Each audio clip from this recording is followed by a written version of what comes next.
యేసుకు నమస్కారం చేస్తున్నాయా? రోజు ఆ మోకాళ్ళే యేసు సన్నిధిలో వంగుతున్నాయా? ఆ పెదవులే యేసుని ఆరాధిస్తున్నాయా? చూడండి, ఈ తల్లి ఒక వ్యాపారస్తుని, బిజినెస్ మ్యాగ్నెట్ భార్య అయినా కానీ యేసు లేకపోతే ఏం చేసిందంట? మోకాళ్ళు నమస్కారం చేసి, అందుకే దగ్గర రాశారు, మనస్కరించి అంటే యేసయ్యను మనస్సులో తలంచుకున్న తర్వాత నీవేం చేయాలా? నమస్కారం.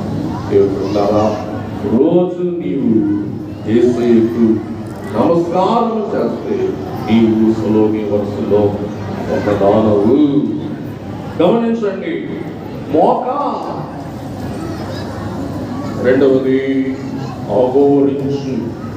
మోక అంటే మొలక.